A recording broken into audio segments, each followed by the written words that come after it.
పేదవాడి ఆరోగ్య భరోసా Tirumala nursing home Vinukonda. అందరికీ అవసరమైన మల్టీ స్పెషాలిటీ వైద్య సేవలు ఇప్పుడు మన వినుకొండలోనే. ఇప్పుడే సంప్రదించండి. ఆరోగ్యశ్రీ ఈహెచ్ఎస్ సౌకర్యాలు అందుబాటులో కలవు. మీ ఆరోగ్యం మా బాధ్యత. Tirumala nursing home Vinukonda. నటుడు జూనియర్ ఎన్టీఆర్ రాజకీయ రంగ ప్రవేశంపై గత కొన్ని రోజులుగా సోషల్ మీడియాలో జోరుగా ప్రచారం సాగుతోంది. తిరుపతిలో భారీ ప్రెస్ మీట్ నిర్వహించి మా ఊరు వాడా పేరుతో 100 కోట్ల రూపాయల సేవా కార్యక్రమాలను ప్రకటించనున్నారంటూ వార్తలు వైరల్ అయ్యాయి. అయితే ఈ ప్రచారాన్ని జూనియర్ ఎన్టీఆర్ ఫ్యాన్స్ అసోసియేషన్ పూర్తిగా ఖండించింది. సోషల్ మీడియాలో ప్రచారం అవుతున్న వార్తలన్నీ అవాస్తవాలని, రాజకీయ ప్రవేశానికి సంబంధించి ఎలాంటి అధికారిక ప్రకటన లేదని స్పష్టం చేసింది.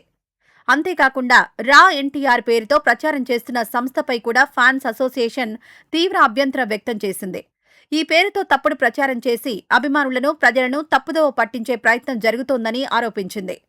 ఈ వ్యవహారంపై తిరుపతి జిల్లా ఎస్పీకి ఫిర్యాదు చేసి తప్పుడు ప్రచారం వెనుక ఎవరున్నారు, వారి ఉద్దేశం ఏమిటి అనే అంశాలపై విచారణ జరిపించాలని ఫ్యాన్స్ అసోసియేషన్ డిమాండ్ చేసింది.